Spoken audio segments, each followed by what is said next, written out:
au début peut-être. Aussi, merci à Sylvain pour la présidence, merci au groupe musical. Là. On a été vraiment bénis par les chants aussi ce matin. Alors, le Seigneur est bon et ça fait partie vraiment de l'adoration, tous ces chants, toutes ces formes d'expression qu'on apporte à notre Dieu pour l'élever, pour le remercier, pour l'acclamer, pour le célébrer. Alors, que le Seigneur est bon et qu'il puisse se manifester encore grandement dans nos cœurs. Merci Seigneur de ce qu'il est présent au milieu de nous. Et j'ai bien aimé ce petit exemple de la famille que tu as apporté un petit peu au début. Et c'est une réalité que dans le Nouveau Testament, on voit dans les églises du début, on ne retrouve pas nécessairement le côté spectacle. S'il y a quelque chose de spectaculaire, c'est parce que c'est le Saint-Esprit qui l'accomplit. Mais dans les changements des vies, des cœurs, et selon que lui, il décide de le faire. Mais aujourd'hui, c'est vrai que des fois, dans des grandes assemblées, on recherche à aller chercher le meilleur des talents là, qui va frapper à l'œil. Et ça, des fois, ben, ça peut déroger un petit peu là, de cette participation. Moi, je me souviens, j'avais assisté une première campagne d'évangélisation que j'ai assistée quand j'étais au début chrétien. C'était une église voisine là, que j'étais allé assister à ce qu'il allait faire. Je n'avais pas vu ça encore vraiment. Et puis, il avait choisi une jeune fille pour faire un chant, là, mais elle commençait à jouer à la guitare. Ça faisait peut-être le premier chant qu'elle chantait, qu'elle réussissait à jouer à la guitare. Elle trouvé ça extraordinaire parce que c'est sûr, c'était pas parfait, il y avait des petites erreurs. Mais moi, j'étais touché de voir qu'il donnait la possibilité à une personne comme ça d'exprimer sa joie dans le Seigneur. Et c'est ça qui est grand. C'est de découvrir, de sentir la joie dans le Seigneur qui est vraiment dans les cœurs pour de vrai. Et non pas un spectacle, un show, une apparence, là, quelque chose qui est acté. Alors, merci Seigneur, c'est un bel exemple. Et c'est vrai qu'il faut garder cela. Hein, des fois, quand c'est une grosse assemblée, c'est peut-être un risque, un danger qu'on peut encourir, là, de vouloir trop aller chercher les dons les plus spectaculaires, les aptitudes. Mais vraiment, là, cette joie en famille, cette communion en famille, eh bien, cette participation de chacun, c'est ça qui est le plus édifiant. De voir combien le Seigneur se manifeste dans chacune des personnes, sans égard à la personne, à son âge ou à son expérience ou à sa capacité. Et c'est ça qui est extraordinaire dans une famille. Hein. Dans une vraie famille, d'ailleurs, hein, même les petits-enfants vont participer vraiment à la joie, à l'émerveillement dans la famille, à l'épanouissement. Alors, chacun est grandement utile. Alors, ce matin, on va parler de la persévérance dans la prière. Et est-ce qu'on est persévérant dans la prière? Notre frère a fait beaucoup d'allusions à la prière ce matin. J'ai bien aimé ces petites exhortations et on voit qu'il y participe lui-même. Alors, on a peut-être des difficultés des fois avec ça, la persévérance dans la prière, mais ici en particulier, c'est pour le besoin des autres. Alors, c'est ce qu'on va toucher un petit peu plus ce matin dans le texte qu'on va lire. La persévérance dans la prière, mais surtout vis-à-vis des besoins des autres. J'aimerais qu'on va lire ensemble dans Luc, chapitre 11, les versets 5 à 13. C'est le principal texte de ce matin. Il va y avoir quelques autres textes. C'est presque tous dans Luc et dans Jean. Alors, la persévérance dans la prière, dans Luc, chapitre 10, les versets 5 à 13. Il est dit, il leur dit encore, si l'un de vous a un ami, c'est Luc 11, excusez. Si l'un de vous a un ami, et qu'il aille le trouver au milieu de la nuit pour lui dire, « Ami, prête-moi 3 pains, car un de mes amis est arrivé de voyage chez moi, et je n'ai rien à lui offrir. » Et si de l'intérieur de sa maison, cet ami lui répond, « Ne m'importune pas, la porte est déjà fermée, mes enfants et moi sommes au lit, et je ne puis me lever pour te donner les pains. » Je vous le dis, même s'il ne se levait pas pour lui donner parce que c'est son ami, il se lèverait à cause de son importunité et lui donnerait tout ce dont il a besoin. Et moi je vous dis, demandez et l'on vous donnera, cherchez et vous trouverez, frappez et l'on vous ouvrira. Car quiconque demande reçoit, celui qui cherche trouve et l'on ouvre celui qui frappe. Quel est parmi vous le Père qui donnera une pierre à son fils s'il lui demande du pain? Ou s'il demande un poisson, lui donnera-t-il un serpent au lieu d'un poisson? Ou s'il demande un œuf, lui donnera-t-il un scorpion? Si donc, méchants comme vous l'êtes, vous savez donner de bonnes choses à vos enfants, à combien plus forte raison le Père céleste donnera-t-il le Saint-Esprit à ceux qui lui demandent? Alors, Seigneur, puisse nous diriger ce matin à saisir le message que tu veux nous donner à travers ces paroles, Seigneur, et que vraiment, Seigneur, que nos cœurs soient touchés et surtout nos cœurs soient obéissants, Seigneur, que dans notre vie, cela puisse porter le fruit que tu veux produire en nous, Seigneur. Au nom de Jésus, amen. Alors, Jésus va utiliser pour ses enseignements, va utiliser beaucoup d'exemples à travers la vie de ce que les gens, à travers les événements de la vie que les gens vont vivre. Et on retrouve beaucoup cette expression-là dans beaucoup de paraboles ou d'enseignements que Jésus apporte. Il dit, le royaume de Dieu est semblable à, il va dire souvent cela, non pas est égal, parce que les exemples ne sont jamais parfaits. C'est un exemple qui est pris parmi nous, parmi les humains. On n'est pas parfait. Et même, il dit, méchant comme vous l'êtes, même, hein, vous savez malgré tout à donner certaines bonnes choses. À combien de plus forte raison le Père céleste donnera-t-il de bonnes choses ou le Saint-Esprit à ceux qui lui demandent?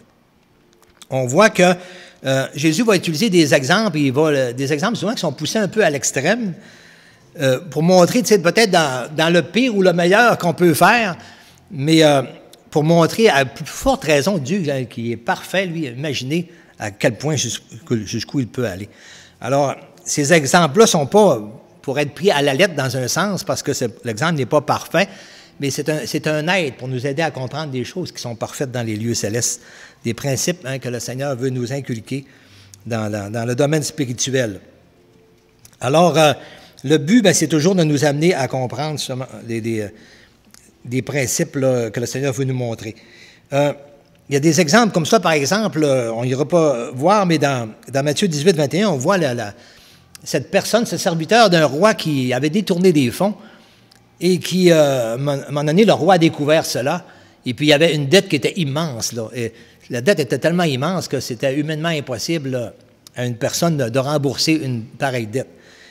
Et là, la personne, elle a supplié le roi de lui donner du temps, de lui pardonner tout ça, mais finalement, c'est ça, le roi, lui, vu son insistance, tout ça, qu'il l'implorait, bien, il a eu pitié de lui, puis il lui a remis sa dette complètement, il l'a effacée. Alors, il y a une leçon à tirer de cela, c'est que, aux yeux de Dieu, nous aussi, on a une grande dette, c'est lui qui est notre roi. On a une grande dette qu'on ne pourrait pas, nous, rembourser nous-mêmes, impossible. Mais le Seigneur nous a pardonné, ce que nous avons fait, et puis en autant, bien sûr, qu'on l'a avoué, qu'on l'a reconnu, qu'on est venu à la repentance. Mais il n'y a pas de dette que Dieu n'est pas capable d'effacer, de ce qu'on peut lui devoir, de ce qu'il peut ne pas nous pardonner. Mais dans cette même chapitre aussi, bien, le serviteur, lui, qui a été pardonné, il est allé vers ces autres qui sont peut-être plus bas que lui, là, et puis il n'a pas exercé ce pardon-là. Alors, le Seigneur Jésus était vraiment, on voit qu'il dans cet exemple-là, il est très irrité contre cela, et puis il veut nous montrer que nous aussi, on doit pardonner. On doit considérer à quel point qu'on était pardonné, puis on n'aura jamais à pardonner autant que Dieu nous a pardonné. La dette que Dieu nous a pardonnée était immense. Alors nous avons, si quelqu'un nous doit quelque chose, au niveau des offenses, eh bien, on doit être capable de pardonner aussi, parce que c'est une question que les apôtres posaient, jusqu'à combien qu'on doit pardonner à quelqu'un. Alors, le Seigneur a apporté un exemple comme à l'extrême, pour nous montrer à plus forte raison, et nous aussi, on doit comparer à ce que Dieu nous a pardonné, ce que Dieu a fait pour nous. Eh bien, nous aussi, on doit manifester une attitude de miséricorde aussi envers les autres qui nous entourent. Dans Luc 18, 1 à 2, ça, j'aimerais qu'on lise cet exemple-là aussi. On va revenir tantôt dans Luc 11. Et dans Luc 18, c'est la parabole du juge inique, le verset 1 à 8. Alors, Jésus leur adressa une autre parabole pour montrer qu'il faut toujours prier et ne point se relâcher. Il dit, il y avait dans une ville un juge qui ne craignait pas Dieu et qui n'avait égard pour personne. Alors, il donne un exemple un peu au pire, là, pour nous montrer à plus forte raison, justement, comment est-ce que Dieu, lui, on peut compter sur lui. Il y avait aussi dans cette ville une veuve qui venait lui dire, « Fais-moi justice de ma partie adverse. » Là, il prend un exemple d'une personne qui est vraiment faible, démunie, dépourvue, là. Personne vraiment pour l'appuyer, pour l'aider, pour parler pour elle dans sa cause, là.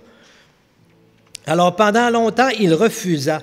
Mais ensuite, il dit en lui-même, « Quoique je ne craigne point Dieu, que je n'ai d'égard pour personne, néanmoins, parce que cette veuve m'importune, je lui ferai justice, afin qu'elle ne vienne pas sans cesse me rompre la tête. » Et le Seigneur ajouta, « Entendez ce que dit le juge inique. » Vous comprenez ce qu'il dit. « Et Dieu ne fera-t-il pas justice à ses élus qui crient à lui jour et nuit, et tardera-t-il à leur égard?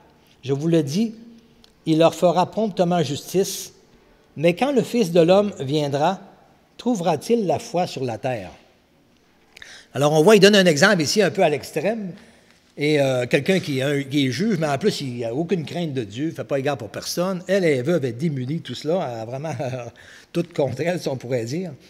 Mais il montre, à plus forte raison, si dans un exemple comme cela, elle réussit à avoir justice, eh bien, Dieu, lui, qui est parfait, hein, qui est un juge parfait, qui nous aime et qui nous écoute, qui veut prendre soin de nous, à plus forte raison, hein, fera-t-il justice à ses élus qui crient à lui jour et nuit. Mais trouvera-t-il la foi sur la terre lorsqu'il reviendra? On voit qu'ici, hein, cette persévérance, cette confiance en Dieu manifestée par notre persévérance dans ce que nous demandons, eh bien, c'est lié aussi à notre foi. Et on va revenir par la suite dans Luc 11. Alors, on voit qu'on a lu tout à l'heure, il disait comme au verset 9, « Demandez et l'on vous donnera, cherchez et vous trouverez, frappez et l'on vous ouvrira. » On voit ici hein, cette persistance, cette persévérance dans la prière, bien sûr, dans les demandes, dans les besoins qu'on a à présenter. Alors,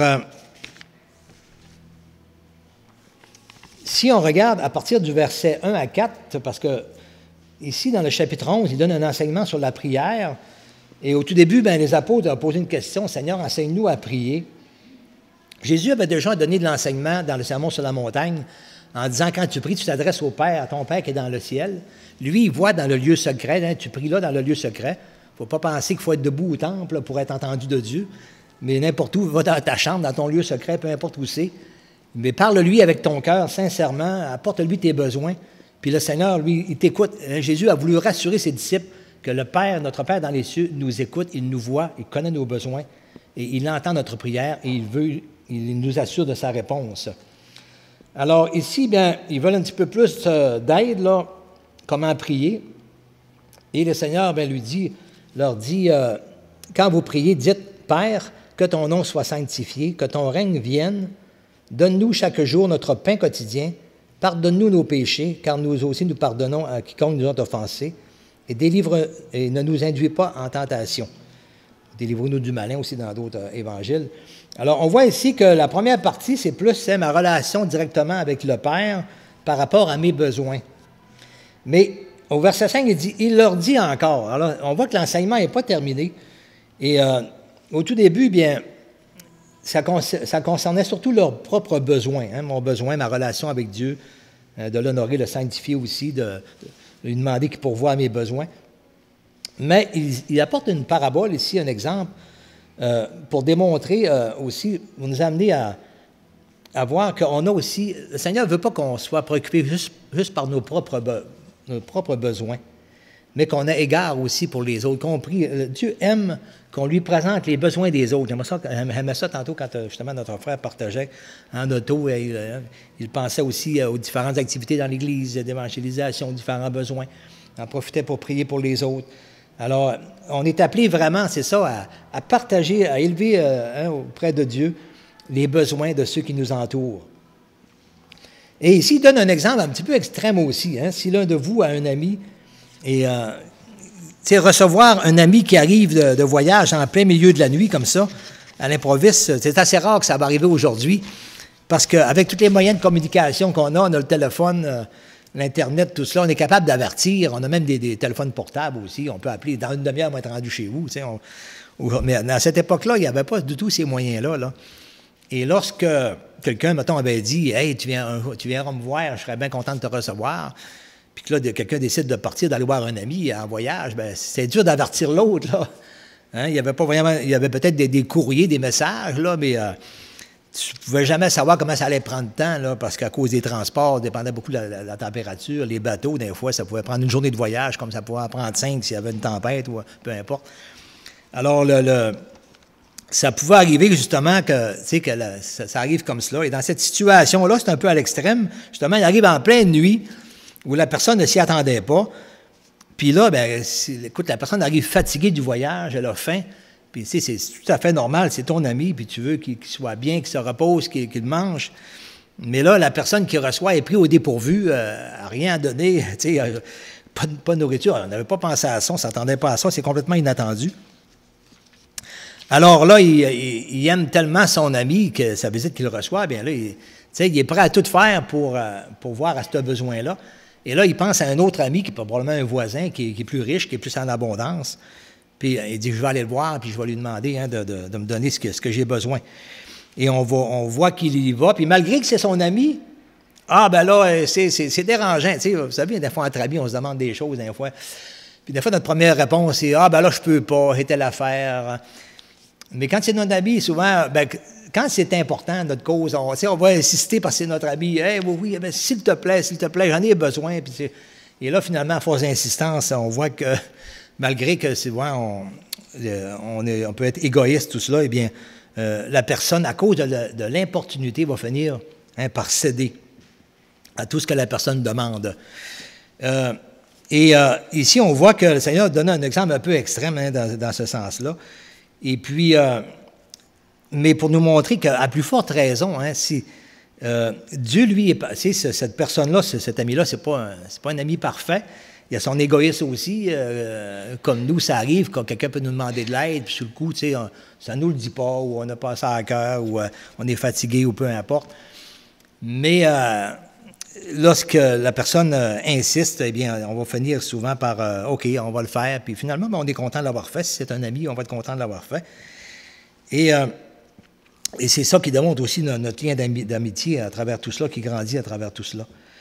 On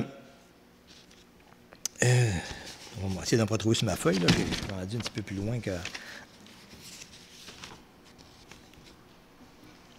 Alors, on va voir que le Seigneur aussi va mettre sur notre chemin des personnes inattendues, des fois, qui vont mettre sur notre chemin, et qui arrivent avec leurs besoins, et puis que souvent on est dépourvu, on est pris à dépourvu, on n'a pas ce qu'il faut du tout.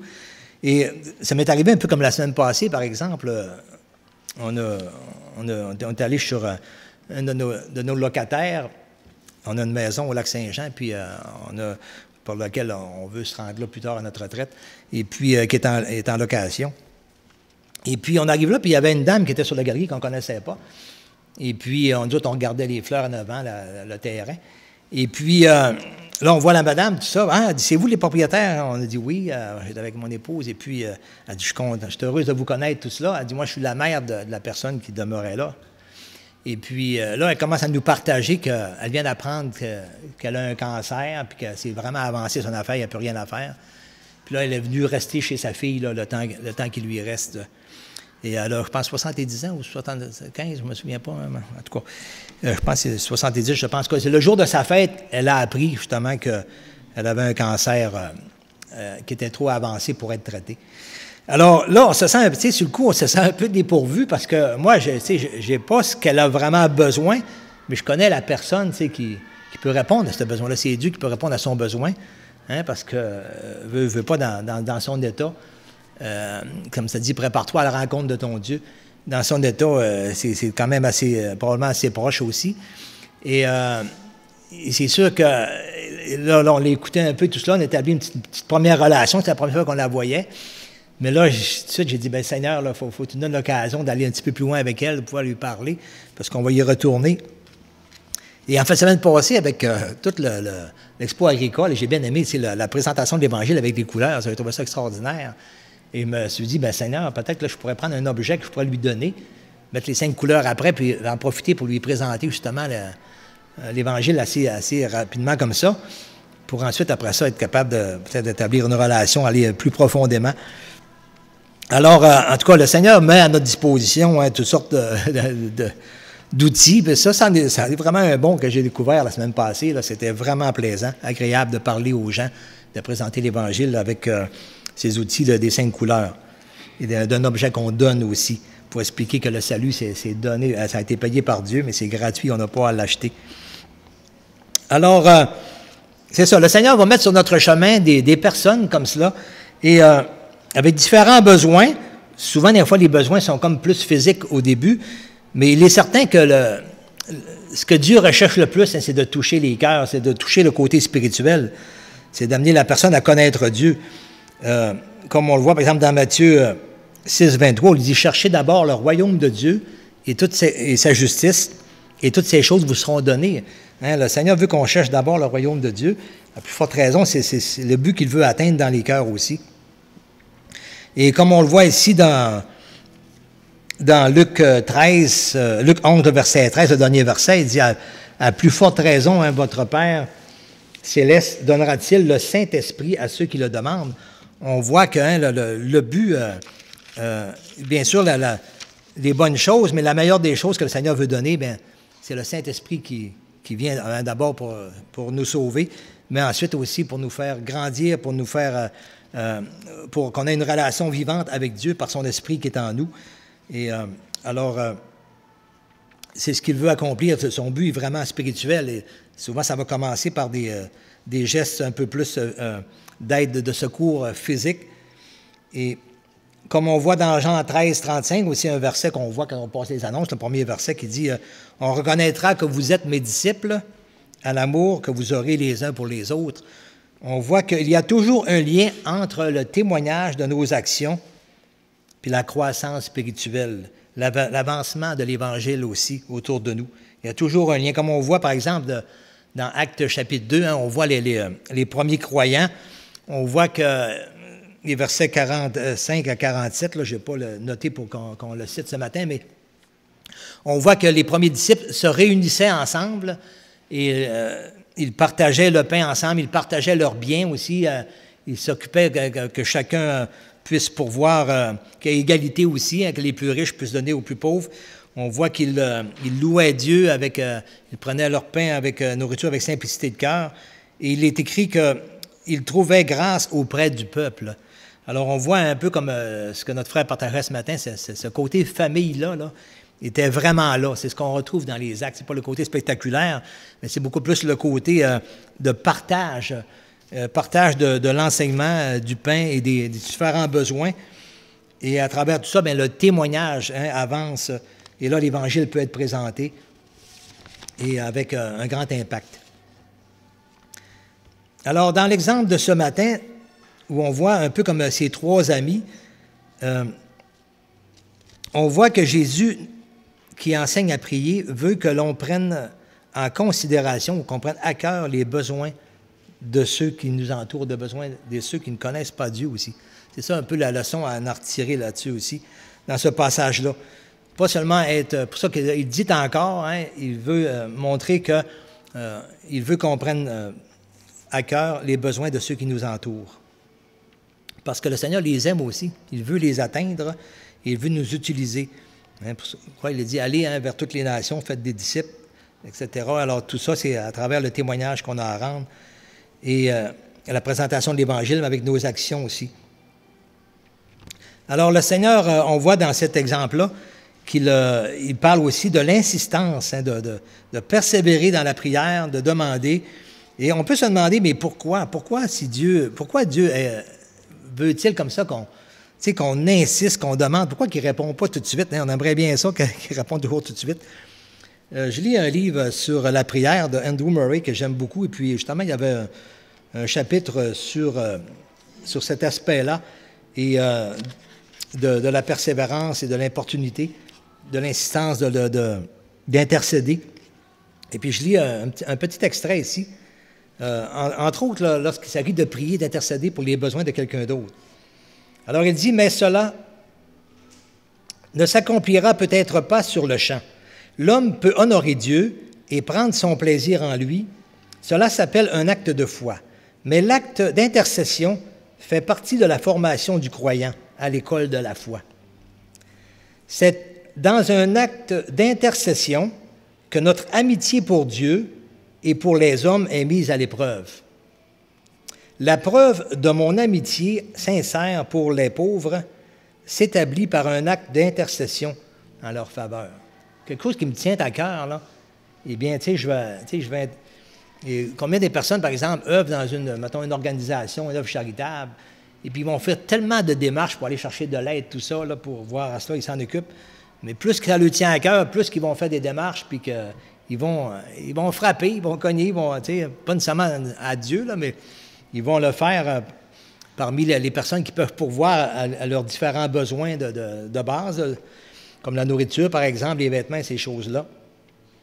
Mais nous aussi, par rapport à plus forte raison sur le côté spirituel, on démontre notre amour pour les âmes perdues autour de nous par cette insistance qu'on amène auprès de Dieu. Si les gens autour de moi me tiennent à cœur, si leur sort éternel me tient à cœur, eh bien, ça va être facile d'intercéder pour le Seigneur. C'est une manifestation de mon amour pour ces personnes-là. Le temps que je pourrai consacrer aux malheureux, en m'oubliant moi-même jour et nuit et sans relâche, mes prières incessantes pour eux auprès de Dieu feront la preuve de ma sincérité dans le ciel. Ce sera aussi en intercédant avec persévérance pour les autres que je pourrai démontrer à Dieu la pureté de mon amour. Un amour pur ne saurait se détourner de lui et cesser de prier avant que ne vienne la réponse. Ô mystère céleste de la prière persévérance, comme tu es profond, le Dieu qui a promis d'accorder sa bénédiction, le Dieu qui brûle du désir de bénir ceux qui viennent à lui, ce Dieu si merveilleux retient sa réponse. La persévérance est un parfum qui lui est agréable. En tout cas, il y a plusieurs petites choses là, que j'ai beaucoup aimées dans cet auteur-là par rapport à cela. Mais c'est ça, la persévérance est un parfum qui est agréable à Dieu. La persévérance à supplier Dieu pour rencontrer les besoins d'un ami ou d'une personne qui nous entoure, d'un proche ou de quelqu'un, toute personne que Dieu met sur notre chemin. Et dans le but qu'on lui présente aussi, la personne de Jésus, la personne de Dieu. Alors, quand on a besoin d'aide, et vous avez remarqué qu'on va être porté à aller voir surtout une personne de qui on est proche. C'est quelqu'un qu'on n'est pas proche, là. Bon, on peut demander de l'aide, mais s'il nous dit non, là, on n'insistera pas, on ne demandera pas une deuxième fois, ça s'arrête là. Mais une personne qu'on est proche, surtout qu'on a un lien d'amitié, bien là, on va dire « Ah, oui, donc, s'il te plaît », puis là, on va insister.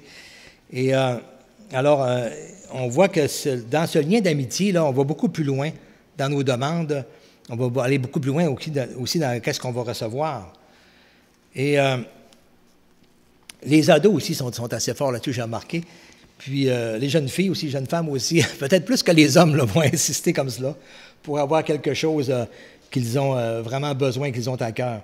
Des fois, on va chez notre fils, là, puis pas une préadolescente, elle est encore jeune, là, mais je te dis qu'elle insiste, s'il vous plaît, puis elle va... Mais elle obtient souvent ce qu'elle veut, quand c'est raisonnable, bien sûr, quand c'est quelque chose de bien. Alors, dépendamment de selon ce que j'ai à cœur, c'est ça qui va faire combien je vais insister aussi. Est-ce que j'ai une relation d'amitié avec Dieu? Ça peut être là aussi un problème. Vous savez, on a cette relation d'enfant, c'est mon Père céleste, c'est son enfant, je suis son serviteur, c'est le roi. Mais est-ce que j'ai une relation d'amitié avec Dieu? Est-ce que j'ai une relation d'amitié avec ceux qui sont sans Dieu, qui sont autour de moi? Le Seigneur a dit, aimez vos ennemis, faites-leur du bien, bénissez ceux qui vous persécutent même. Est-ce que j'y veille à cette relation-là? Est-ce que je l'entretiens? Est-ce que je la développe? Est-ce que j'y participe?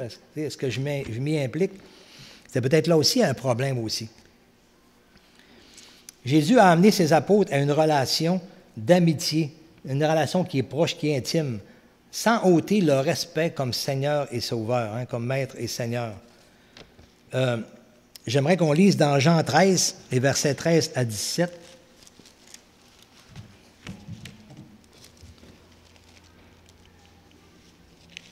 Jean 13, les versets 13 à 17. Et on va voir justement ce lien-là. Verset 13 à 17, ça nous dit, alors c'est lorsqu'il y a eu la célébration de la Pâque, là, il dit, « Vous m'appelez Maître et Seigneur, et vous le dites bien, car je le suis. Mais si donc je vous ai lavé les pieds, moi le Seigneur et le Maître, vous devez aussi vous laver les pieds les uns les autres. Car je vous ai donné un exemple, afin que vous fassiez comme je vous ai fait.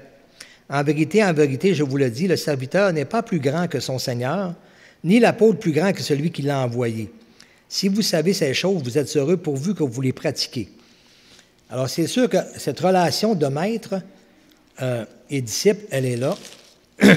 Et si on retourne un petit peu plus loin, c'est dans le même temps, dans la prière sacerdotale, c'est dans Jean 15, les versets 13 à 17 aussi, on voit que Jésus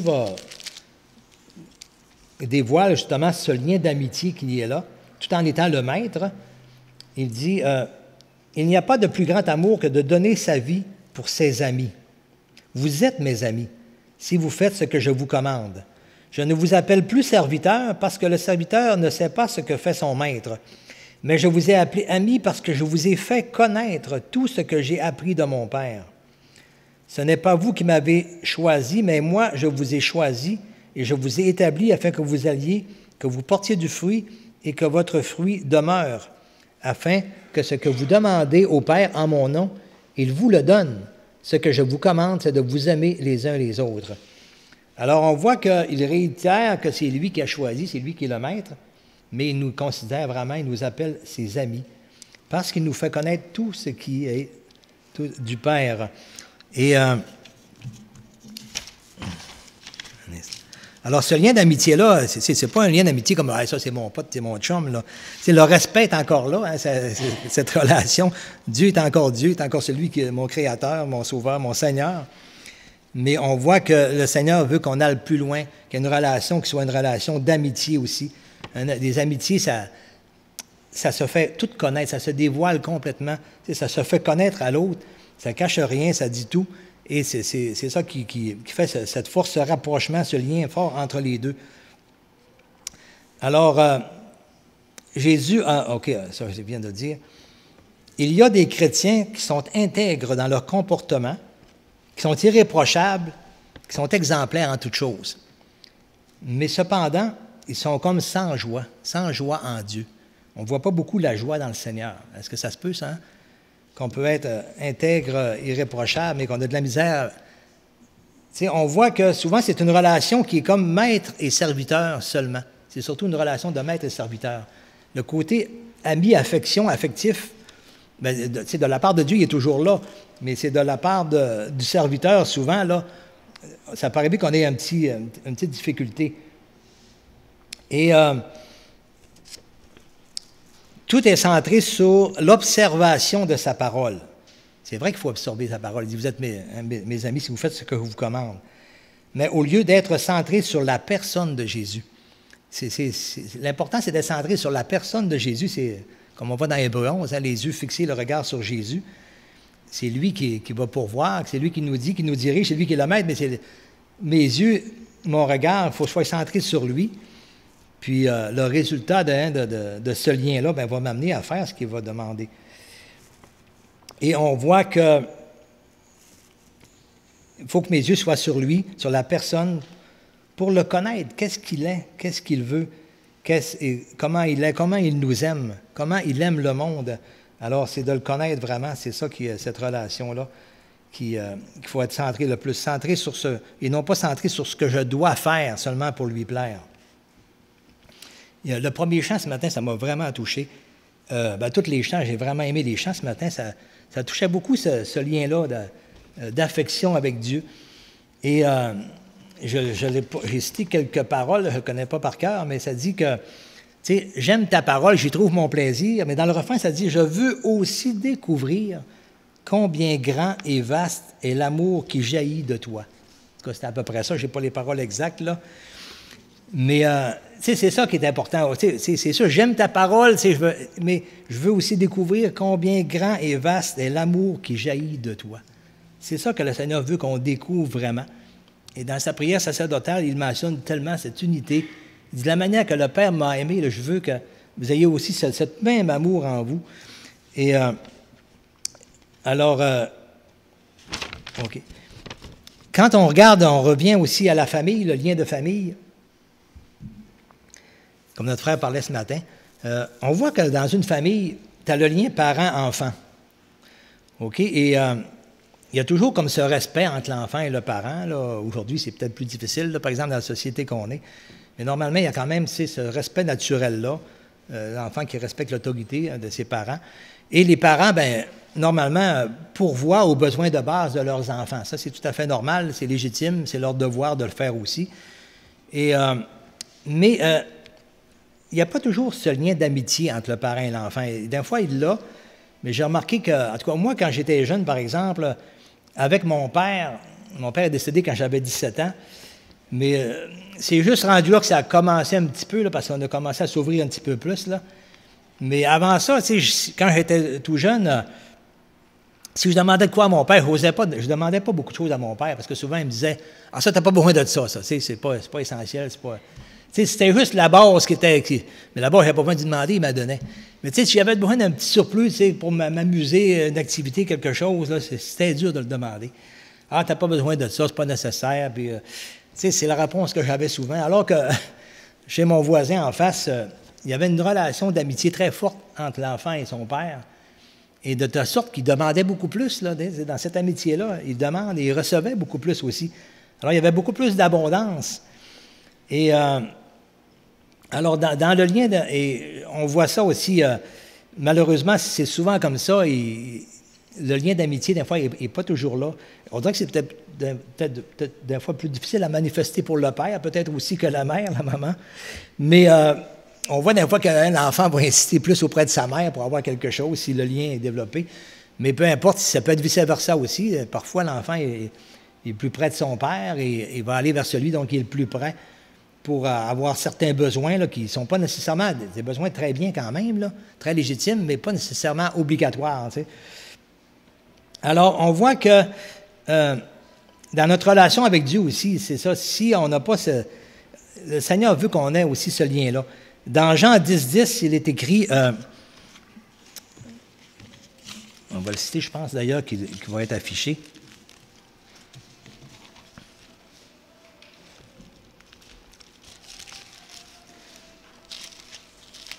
Alors, le passage où Jésus parle qu'il est le bon berger, il dit « Le voleur ne vient que pour dérober, égorger et détruire.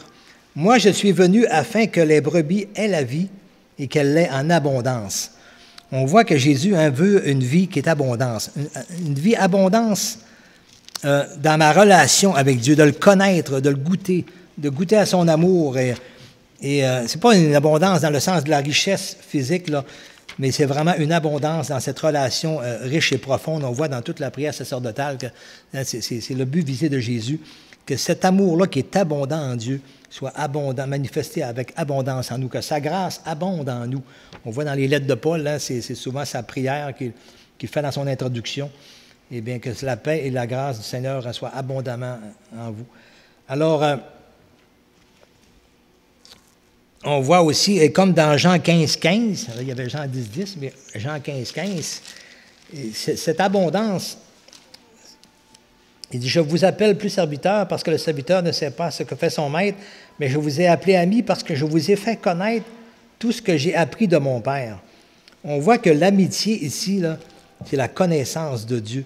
Elle se manifeste vraiment par la connaissance de Dieu. Jésus nous apprend tout ce qu'il a appris de son Père. Il nous l'apprend à nous. Il veut qu'on y goûte vraiment. C'est ça, cette abondance-là. Connaître, ce lien d'amitié est déjà là une abondance. Ce lien de connaître Dieu personnellement et profondément. Alors, c'est cette abondance que le Seigneur a pour nous. C'est le connaître, pas seulement de la tête, savoir que, mais le connaître dans un vécu de tous les jours aussi. Comme il est dit dans Luc 10, 27, « Tu aimeras le Seigneur ton Dieu de tout ton cœur, de toute ton âme, de toute ta pensée, de toute ta force, de toute ta pensée et ton prochain comme toi-même. » On voit que c'est quelque chose c'est une connaissance dans un vécu, manifesté vraiment par cet amour avec toute notre âme, notre cœur, notre force, nos pensées. C'est pas seulement quelque chose dans la tête, là. Alors, il y a cette parabole, justement, ici, qui veut nous amener à prier pour les autres, parce que Dieu les aime aussi. Dieu veut agir aussi dans leur vie.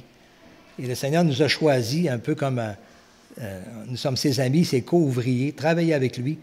Il veut faire connaître cet amour du Père manifesté déjà en nous. Il veut le faire connaître aussi à ceux qui sont autour de nous qui ne le connaissent pas.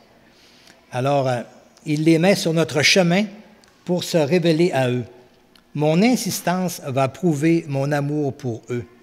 L'importunité de la personne ici, qu'on a vu dans le texte de Luc 11, on voit que l'importunité de la personne ici démontre son amour envers la personne qui était dans le besoin, son ami qui est arrivé de voyage. Parce que c'était dérangeant, ça, de partir en pleine nuit, puis d'aller chez quelqu'un comme ça, aller cogner à la porte, on sait qu'il dort, les enfants, tout cela, aller le déranger pour se faire donner des choses comme cela, c'est pas facile de faire ça, là. Il faut vraiment aimer la personne qu'on reçoit, là. Mais on voit que ça prouve vraiment justement qu'il aimait cette personne-là. Alors, ici, bien, cet ami qui avait en sa possession ces besoins-là, c'est pas quelqu'un qui n'est pas parfait, c'est un humain. Lui-même avait son égoïste aussi. Écoute, là, je suis couché, là mes enfants dorment, puis je ne veux pas les déranger. Puis, tu sais, sur le coup, là, il n'était pas, même si c'était son ami, mais on voit qu'avec l'importunité, il a répondu. Eh bien, comme le Seigneur nous dit, à plus forte raison. À plus forte raison, Dieu qui nous aime. Dieu qui aime et qui aime notre prochain, ceux qui nous entourent. Dieu a tant aimé le monde. C'est pas seulement moi. C'est sûr quand on témoigne à quelqu'un, on utilise son nom là, pour le viser personnellement. Mais le Seigneur aime tout le monde aussi, toute personne. Il voudrait, son désir, ce serait que tous les hommes acceptent la grâce qu'il leur est offerte et qu'ils soient sauvés. Alors, nous avons à le faire connaître, mais aussi à intercéder pour eux. Dieu, à plus forte raison, qui aime notre prochain, va-t-il nous donner ce que nous avons besoin pour qu'ils puissent se révéler aussi à eux. Peut-être à travers les outils qu'on a, par exemple, un peu comme la semaine passée, c'était une belle occasion, mais donner de la littérature, des évangiles, prier pour ces personnes-là, demander à Dieu de nous ouvrir des portes, par exemple, pour les rencontrer, pour les voir, essayer de nous aider dans des besoins qu'on aurait. Des fois, on peut voir que des personnes ont certains besoins, on n'a pas ces besoins-là, mais peut-être qu'on peut les obtenir. Seigneur, aide-moi, comment est-ce que je pourrais bien faire pour l'aider? Je n'ai pas les sous, mais j'ai bien attention. Alors, le Seigneur peut me diriger justement à avoir les sous d'une autre façon ou les choses d'une autre façon. Mais c'est ça, mon amour pour cette personne-là, pour ce qu'elle vit, pour ce qu'elle est, devrait premièrement être animé par l'amour de Dieu qu'il met en moi, par son esprit qui est en moi, devrait me révéler l'amour justement que Dieu a pour ces personnes-là aussi. Cet amour qui a été manifesté en moi, je devrais désirer aussi qu'elle soit manifestée aussi à ceux autour de moi, à commencer par mes proches, bien sûr aussi. Alors, ça nous amène justement à être capable de prier pour ces personnes-là. Et alors, Dieu n'est pas égoïste. Dieu n'est pas. Dans cet exemple-là, on voit quelqu'un qui n'est pas parfait, mais Dieu, lui, est parfait. À combien plus forte raison? Dieu est parfait. Dieu nous aime. Dieu aime le monde. À combien plus forte raison ne veut-il pas justement donner son Saint-Esprit à ceux qui l'invoquent, à ceux qui le demandent? Ne nous lassons pas de demander à Dieu pour les autres. Pas seulement pour nous-mêmes. Des fois, on est peut-être beaucoup centré sur nous-mêmes. Et c'est souvent une difficulté que l'on a et que l'on puisse vraiment aussi avoir égard. Et c'est ça que le Seigneur veut nous transmettre aussi, cet amour qu'il a aussi pour les autres. Comme Jésus dit, je te prie pas seulement pour eux, mais pour tous ceux aussi qui vont croire par leur parole. Amen. On va terminer par un mot de prière. Merci Seigneur pour ta parole. Merci pour ces bons exemples que tu nous donnes à travers ta parole aussi, Seigneur. Et puisses-tu, Seigneur, nous aider à prendre à cœur aussi les personnes qui nous entourent. Nous sommes dans une société où il y a tellement de choses à faire, à s'occuper, tellement de soucis aussi qui nous arrivent et il y a tellement de recherches, du plaisir, tellement de choses qui nous sont offertes. On peut être tellement occupé dans nos propres vies, nos besoins, qu'on oublie complètement ceux qui sont autour de nous parfois, à moins qu'il y arrive une situation extrême qui se présente. Alors, Seigneur, daigne nous donner, par ton esprit en nous, qui est déjà en nous, Seigneur, nous donner vraiment, nous transmettre cet amour que tu as pour ces gens aussi, ce désir que tu veux de les sauver, qu'ils te connaissent, qu'ils connaissent combien tu es bon et grand, qu'ils connaissent ton salut si grand. Seigneur, que nous puissions intercéder pour ces gens autour de nous, les approcher, les prendre à cœur vraiment de compter sur toi, sur ton secours, Seigneur, sur la façon dont tu vas nous aider à pourvoir à ce besoin qu'ils ont. Et merci, Seigneur, de cette toute-puissance que tu as, Seigneur, pour pourvoir à tous les besoins dont tu as, toutes les tâches que tu nous demandes de faire. Tu es celui qui pourvoit aussi à tous les besoins qu'on a pour le faire, Seigneur. Merci pour cet amour si grand vers nous. Merci pour cette belle réunion ce matin. Merci pour chacun de ceux qui sont ici. Et puisses-tu, Seigneur, ce matin, fortifier les cœurs des personnes peut-être qui sont dans des moments plus difficiles, peut-être dans les grands besoins, qu'ils puissent les faire connaître aussi à des proches et que nous puissions vraiment dire oui, Seigneur, dans ce qu'on peut assister les uns des autres, Seigneur. Au nom de Jésus. Amen. Merci.